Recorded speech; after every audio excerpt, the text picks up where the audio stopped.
Dear students, ഇനി നമുക്ക് discuss ചെയ്യാനുള്ളത് ക്ലാസിഫിക്കേഷൻ ഓഫ് കമ്പ്യൂട്ടേഴ്സ് ആണ്. കമ്പ്യൂട്ടേഴ്സിനെ നമ്മൾ ബ്രോഡായിട്ട് 3 രീതിയിൽ ക്ലാസിഫൈ ചെയ്യുന്നുണ്ട്. On the basis of size, functionality and data handling. Okay, size എന്ന് പറഞ്ഞാൽ അതിനെ നമ്മൾ വീണ്ടും 4ആയിട്ട് ക്ലാസിഫൈ ചെയ്തിരിക്കുന്നു. Micro computer, mini computer, main frame computer and super computer. ഇതിൽ ഓരോന്ന് എന്താണെന്ന് നമുക്ക് നോക്കാം. First one micro computer. Micro computer എന്ന് പറയുന്നതാണ് നോർമലി നമ്മളെല്ലാം യൂസ് ചെയ്യുന്ന PC എന്ന് പറയുന്നത്, പേഴ്സണൽ കമ്പ്യൂട്ടർ എന്ന് പറയുന്ന സാധനം. ഇപ്പോൾ ഇത് വലിയൊരു ഹയർ ആൻഡ് കോൺഫിഗറേഷൻ ഒന്നും ആകത്തില്ല. ബേസിക് റിക്വയർമെൻറ്റ്, ബേസിക് ടാസ്കുകൾ പെർഫോം ചെയ്യാൻ വേണ്ടി നമ്മൾ ഡിസൈൻ ചെയ്യുന്നതാണ് മൈക്രോ കമ്പ്യൂട്ടർ എന്ന് പറയുന്നത്. ഇപ്പം സാധാരണ രീതിയിൽ നമ്മൾ യൂസ് ചെയ്യുന്ന PC, പേഴ്സണൽ കമ്പ്യൂട്ടർ എന്ന് പറയുന്ന ഈ ഒരു ക്ലാസിഫിക്കേഷനിലാണ് വരിക. വർക്ക് സ്റ്റേഷൻ എന്ന് പറഞ്ഞാൽ കുറച്ചും കൂടെ ഹയർ ആയിട്ടുള്ള ടാസ്കുകൾ പെർഫോം ചെയ്യാൻ വേണ്ടി നമ്മൾ യൂസ് ചെയ്യുന്ന പേഴ്സണൽ കമ്പ്യൂട്ടർ തന്നെയാണ്. അതിനെയാണ് നമ്മൾ വർക്ക് സ്റ്റേഷൻ എന്ന് പറയുക. അപ്പോൾ അതിൻ്റെ കോൺഫിഗറേഷൻ കുറച്ചും കൂടെ കൂടുതലായിരിക്കും എന്നുള്ളൂ. പിന്നെ ഒന്ന് മൊബൈൽ ഡിവൈസ് എന്ന് പറഞ്ഞാൽ നമുക്ക് പോർട്ടബിൾ ആയിട്ട് കൊണ്ടു നടക്കാൻ പറ്റുന്ന ടാബ്ലറ്റ് പോലെയുള്ള സ്മാർട്ട് ഫോൺസ്, ടാബ്ലറ്റ് പോലെയുള്ളതിനെയാണ് നമ്മൾ മൊബൈൽ ഡിവൈസ് എന്ന് പറയുക. ഇതും മൈക്രോ കമ്പ്യൂട്ടർ എന്ന് പറയുന്ന ക്ലാസിഫിക്കേഷൻ്റെ അകത്താണ് വരിക. ലാസ്റ്റ് വൺ എംബഡഡ് സിസ്റ്റം എന്ന് പറഞ്ഞാൽ അതൊരു കമ്പ്യൂട്ടർ സിസ്റ്റമാണ്. പക്ഷേ അത് ബിൽഡ് ചെയ്തിരിക്കുന്നത് ഒരു പെർട്ടിക്കുലർ പർപ്പസ്, ഒരു പെർട്ടിക്കുലർ ടാസ്ക് ചെയ്യാൻ വേണ്ടിയായിരിക്കും. ഓക്കെ, ഇപ്പോൾ ഒരു എക്സാമ്പിൾ പറയുകയാണെങ്കിൽ നമ്മളൊരു കാർ എടുക്കുകയാണെങ്കിൽ കാറിൻ്റെ അകത്ത് നമ്മൾ കുറച്ച് സെൻസേഴ്സൊക്കെ മോണിറ്റർ ചെയ്തിട്ട് എന്തെങ്കിലും ഒരു പെർട്ടിക്കുലർ ടാസ്ക് നമുക്ക് അതിൻ്റെ അകത്ത് പെർഫോം ചെയ്യണമെങ്കിൽ സ്വാഭാവികമായിട്ട് അതിൻ്റെ അകത്ത് ഒരു പ്രോസസ്സർ ഉണ്ടാവും. പ്രോസസ്സർ അതുമായിട്ട് അസോസിയേറ്റ് ചെയ്തിരിക്കും. ഈ സിസ്റ്റത്തിനെയാണ് നമ്മൾ ഒരു എംബഡഡ് സിസ്റ്റം എന്ന് പറയുക.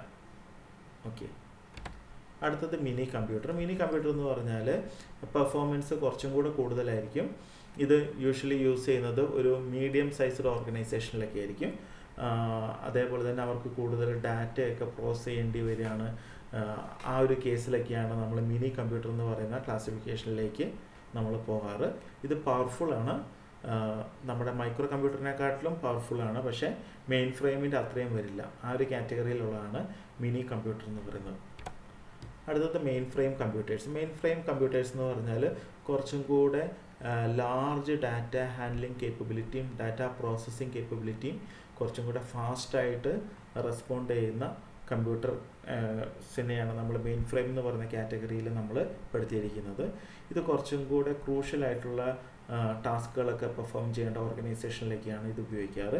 എസ്പെഷ്യലി നമ്മൾ ബാങ്കിങ് സെക്ടറിൽ, ഇൻഷുറൻസ്, പിന്നെ ഗവൺമെൻറ്റുമായിട്ട് ബന്ധപ്പെട്ടിരിക്കുന്ന പബ്ലിക്കിനെ ആക്സസ് ചെയ്യുന്ന രീതിയിലുള്ള കാര്യങ്ങളെല്ലാം സെറ്റ് ചെയ്തിരിക്കുന്നത് മെയിൻ ഫ്രെയിം കമ്പ്യൂട്ടേഴ്സ് യൂസ് ചെയ്തിട്ടാണ്. അല്ലെങ്കിൽ കുറേ ആളുകളുടെ ഡാറ്റകളൊക്കെ ആക്സസ് ചെയ്യുന്ന സമയത്ത് ആകെ ജാമായി നമുക്ക് പെർഫോമൻസ് ഒരു നല്ലൊരു പെർഫോമൻസ് കിട്ടാത്തൊരു സിറ്റുവേഷൻ വരും. അപ്പോൾ അങ്ങനെയുള്ള കേസിലൊക്കെയാണ് നമ്മൾ മെയിൻ ഫ്രെയിം കമ്പ്യൂട്ടേഴ്സ് യൂസ് ചെയ്യുന്നത്. അതിനൊരു എക്സാമ്പിളാണ് IBMൻ്റെ Z സീരീസ് കാറ്റഗറിയിലുള്ള മെയിൻ ഫ്രെയിം കമ്പ്യൂട്ടേഴ്സ്. അടുത്തത് സൂപ്പർ കമ്പ്യൂട്ടർ എന്ന് പറഞ്ഞാൽ അതാണ് ഏറ്റവും എക്സ്പെൻസീവ് ആയിട്ടുള്ള കമ്പ്യൂട്ടർ എന്ന് പറയുന്നത്. അതേപോലെ തന്നെ അത് പവർഫുള്ളാണ്. വളരെ നേരത്തെ മെയിൻ ഫ്രെയിമിനെക്കാട്ടിലും ഡാറ്റ പ്രോസസ്സിങ് കേപ്പബിലിറ്റിയും അതേപോലെ തന്നെ ഫാസ്റ്റായിട്ടും പാരലൽ പ്രോസസ്സിങ് കാര്യങ്ങളെല്ലാം ഇൻക്ലൂഡ് ചെയ്തിരിക്കുന്നതാണ് സൂപ്പർ കമ്പ്യൂട്ടർ എന്ന് പറയുന്നത്. ഗ്രാഫിക്കൽ പ്രോസസ്സിങ് യൂണിറ്റുകൾ, GPU എന്ന് പറയുന്ന സംഭവങ്ങളൊക്കെ നമ്മൾ സൂപ്പർ കമ്പ്യൂട്ടേഴ്സിൻ്റെ അകത്ത് നമ്മൾ കൊടുക്കാറുണ്ട് പാരലൽ പ്രോസസ്സിങ് എളുപ്പമാക്കാൻ വേണ്ടി. അപ്പം large number of values real ടൈമിൽ ആക്സസ് ചെയ്തിട്ട് അതിനെ പ്രോസസ്സ് ചെയ്തിട്ട് എന്തെങ്കിലും ഒരു കണ്ടീഷൻ പെട്ടെന്ന് വളരെ ഫാസ്റ്റായിട്ട് കിട്ടേണ്ട കേസിലൊക്കെയാണ് നമ്മൾ നോർമലി സൂപ്പർ കമ്പ്യൂട്ടേഴ്സ് യൂസ് ചെയ്യുക. അതിനൊരു എക്സാമ്പിളാണ് വെതർ ഫോർകാസ്റ്റിംഗ് എന്ന് പറയുന്നത്. നമ്മൾ ഡിഫറെൻറ്റ് വെതർ കണ്ടീഷൻസ് എല്ലാം ത്രൂ ഔട്ട് നമ്മൾ മോണിറ്റർ ചെയ്തുകൊണ്ടിരിക്കും. ഓരോ സമയത്തും നമ്മൾ ഈ കണ്ടീഷൻസ് എല്ലാം എടുത്തിട്ട് അതിൻ്റെ ഡിഫറെൻറ്റ് അൽഗോരിതത്തിൽ കൊടുത്തിട്ട് നമ്മൾ കറണ്ട് കണ്ടീഷൻസ്, ഇനി വരാൻ പോകുന്ന കാര്യങ്ങൾ എന്തൊക്കെയാണെന്നുള്ളതിൻ്റെ പ്രൊഡിക്ഷനും കാര്യങ്ങളൊക്കെ ചെയ്യാറുണ്ട്. അപ്പോൾ ഇതിൻ്റെ അകത്ത് കുറേ കമ്പ്യൂട്ടേഷൻസ് ഒക്കെ ഉള്ളതാണ്. കുറേ ഇൻപുട്ടുകൾ റിയൽ ടൈമായിട്ട് പ്രോസസ് ചെയ്യേണ്ടതായിട്ട് വരും. അപ്പോൾ നോർമൽ കമ്പ്യൂട്ടേഴ്സൊന്നും നമുക്ക് അതിന് വേണ്ടി ഉപയോഗിക്കാൻ പറ്റില്ല. അപ്പോൾ അവിടെയൊക്കെ നമ്മൾ സൂപ്പർ കമ്പ്യൂട്ടേഴ്സാണ് യൂസ് ചെയ്യുക. അതേപോലെ തന്നെ സയൻറ്റിഫിക് റിസർച്ച്, കുറച്ചും കൂടെ ക്രിട്ടിക്കലായിട്ടുള്ള ടാസ്കുകളൊക്കെ പെർഫോം ചെയ്യേണ്ട രീതിയിലുള്ള സയൻറ്റിഫിക് റിസർച്ച് മേഖലകളിലൊക്കെ നമ്മൾ സൂപ്പർ കമ്പ്യൂട്ടേഴ്സ് നമ്മൾ ഉപയോഗിക്കാറുണ്ട്.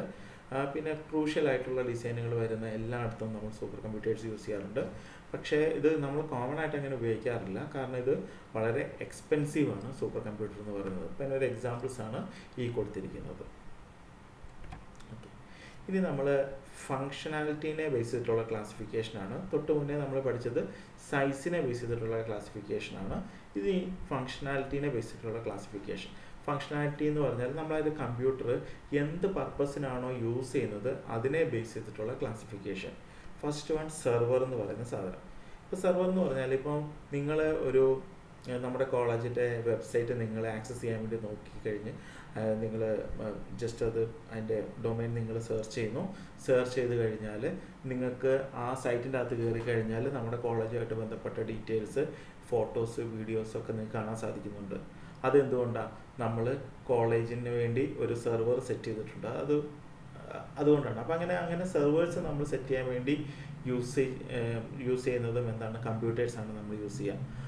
അപ്പോൾ providing services to other computers on a network. നെറ്റ്വർക്കിൻ്റെ അകത്തുള്ള വേറെ കമ്പ്യൂട്ടറിന് സർവീസ് പ്രൊവൈഡ് ചെയ്യാൻ വേണ്ടി, അസിസ്റ്റ് ചെയ്യാൻ വേണ്ടി നമ്മൾ യൂസ് ചെയ്യുന്ന കമ്പ്യൂട്ടേഴ്സിനെയാണ് നമ്മൾ സെർവർ എന്ന് പറയുക. ഇതിൻ്റെ മെയിൻ പർപ്പസ് എന്ന് പറയുന്നത് ഫയൽ സ്റ്റോറേജ് ഒരു പർപ്പസാണ്, പിന്നെ വെബ് ഹോസ്റ്റിംഗ് ഒരു പർപ്പസാണ്. അപ്പോൾ അതിനൊരു സെർവേഴ്സിന് ഒരു എക്സാമ്പിൾസ് ആണ് ഈ കൊടുത്തിരിക്കുന്നത്. വെബ് സെർവറുണ്ട്, ഡാറ്റാബേസ് സെർവറുണ്ട്, ഫയൽ സെർവറുണ്ട്. പിന്നെയുള്ളതാണ് വർക്ക് സ്റ്റേഷൻ. വർക്ക് സ്റ്റേഷൻ എന്ന് പറഞ്ഞാൽ കുറച്ചും കൂടെ ഹൈ പെർഫോമൻസ് കമ്പ്യൂട്ടിംഗ് പ്രോസസ്സുകളൊക്കെ ചെയ്യാൻ വേണ്ടി നമ്മൾ യൂസ് ചെയ്യുന്നതാണ്. എസ്പെഷ്യലി നമ്മളൊരു എൻജിനീയറിംഗ് ഡിസൈൻ, ആർക്കിടെക്ചറൽ ഡിസൈൻ കാര്യങ്ങളെല്ലാം വരുന്ന സമയത്തൊക്കെ നമുക്ക് കുറച്ചും കൂടെ പെർഫോമൻസ് കൂടിയ സിസ്റ്റംസ് യൂസ് ചെയ്യേണ്ടതായിട്ട് വരും.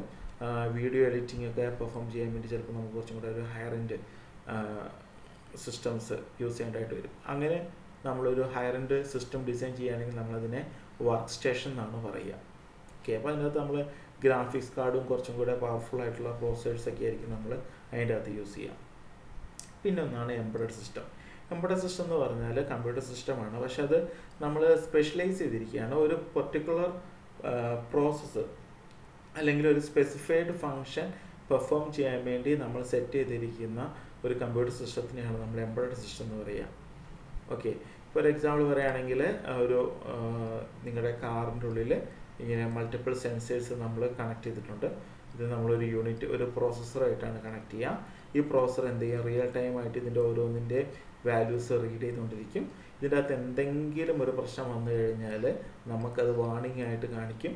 അല്ലെങ്കിൽ വണ്ടിയുടെ കംപ്ലീറ്റ് പ്രോസസ്സ് അത് ഫർദർ ഡാമേജ് വണ്ടിക്ക് ഉണ്ടാകാതിരിക്കാൻ വേണ്ടി വണ്ടി കംപ്ലീറ്റ് ആയിട്ട് സ്റ്റോപ്പ് ചെയ്യിക്കുന്ന രീതിയിലൊക്കെ പല പല രീതിയിലുള്ള പെർഫോമൻസുകളൊക്കെ ചെയ്യാറുണ്ട്. പിന്നെ പുതിയ സിസ്റ്റത്തിലേക്ക് വരികയാണെങ്കിൽ അഡാസ് എന്ന് പറയുന്ന ഡ്രൈവർ അസിസ്റ്റൻസ് സിസ്റ്റംസ്, ഇതെല്ലാം പെർഫോം ചെയ്യുന്നത് എന്താണ്?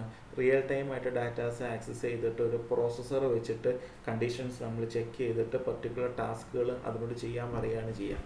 അപ്പോൾ ഈ ഒരു കാറ്റഗറിയിൽ വരുന്ന എല്ലാം എന്താണ്? എംബഡഡ് സിസ്റ്റം എന്ന് പറയുന്ന ഈ ഒരു കാറ്റഗറിയിൽ വരുന്ന എല്ലാ കമ്പ്യൂട്ടർ അലൈഡ് ആയിട്ടുള്ള എല്ലാ സംഭവത്തിനും നമ്മൾ എംബഡഡ് സിസ്റ്റം എന്നാണ് നമ്മൾ പെടുത്താറ്. ഇനി അടുത്താണ് ഇൻഫർമേഷൻ അപ്ലയൻസ്. ഇൻഫർമേഷൻ അപ്ലയൻസസ് എന്ന് പറഞ്ഞാൽ പോർട്ടബിൾ ആയിട്ടുള്ള ഡിവൈസുകളാണ് മെയിൻലി അത് ഉദ്ദേശിക്കുന്നത്. ഇപ്പം നമുക്ക് കാൽക്കുലേഷൻസ് പെർഫോം ചെയ്യുക, അല്ലെങ്കിൽ ഒരു മൾട്ടിമീഡിയ എന്തെങ്കിലും ഒരു സംഭവം യൂട്യൂബ് ജസ്റ്റ് ആക്സസ് ചെയ്യാൻ വേണ്ടി, അല്ലെങ്കിൽ ജസ്റ്റ് ബ്രൗസ് ചെയ്യാൻ വേണ്ടി ഒരു സിസ്റ്റം, ഒരു ടാബ്, അതിനെല്ലാം നമ്മൾ ഇൻഫർമേഷൻ അപ്ലയൻസസ് എന്നാണ് പറയുക. അപ്പോൾ ആ കാറ്റഗറിയിൽ യൂസ് ചെയ്യുന്ന സിസ്റ്റത്തിനെ നമ്മൾ ഇൻഫർമേഷൻ അപ്ലയൻസസ് എന്ന് പറയുന്നു. ഇതാണ് നമ്മൾ യൂസ് ചെയ്യുന്ന ഫങ്ഷൻ എന്താണ്, നമ്മുടെ പർപ്പസ് എന്താണ്, അല്ലെങ്കിൽ അത് യൂസ് ചെയ്തിട്ട് നമ്മൾ എന്തൊക്കെ ഫങ്ഷൻസാണ് പെർഫോം ചെയ്യുന്നത്, അതിനനുസരിച്ചുള്ള ഡിഫറെൻറ്റ് ക്ലാസിഫിക്കേഷൻ എന്ന് പറയുന്നത് server, workstation, embedded system, information appliances.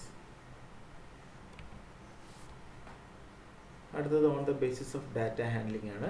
ഏത് ടൈപ്പ് ഡാറ്റയാണ് നമ്മുടെ സിസ്റ്റം പ്രോസസ്സ് ചെയ്യുന്നത് അതിനനുസരിച്ചാണ്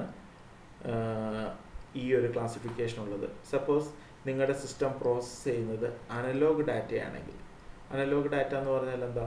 വളരെ സിമ്പിളായിട്ട് നമ്മളൊരു ടെമ്പറേച്ചർ സെൻസർ, LM35 എന്ന് പറയുന്ന ടെമ്പറേച്ചർ സെൻസർ ഞാൻ യൂസ് ചെയ്യുകയാണെങ്കിൽ ഇതിൻ്റെ ഔട്ട്പുട്ട് എന്ന് പറയുന്നത് കണ്ടിന്യൂസ് ആയിട്ടുള്ള വോൾട്ടേജസ് ആയിരിക്കും.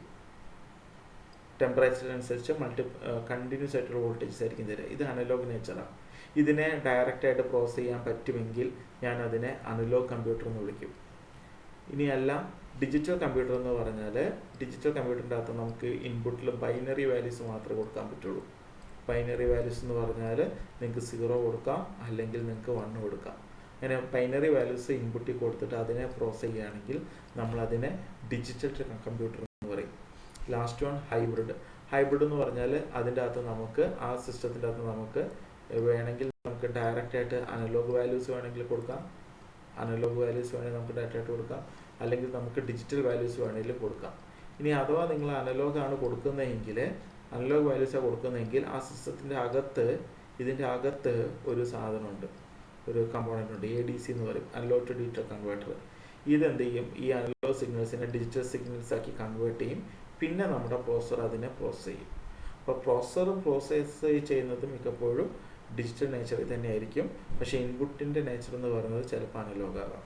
ഇങ്ങനെയുള്ള മിക്സഡ് ആയിട്ടുള്ള ഇൻപുട്ടുകൾ സപ്പോർട്ട് ചെയ്യുകയാണെങ്കിൽ നമ്മളതിനെ ഹൈബ്രിഡ് കമ്പ്യൂട്ടേഴ്സ് എന്നാണ് പറയുക. ഓക്കെ, ഇത്രയാണ് കമ്പ്യൂട്ടറിൻ്റെ ക്ലാസിഫിക്കേഷൻസ് വരുന്നത്.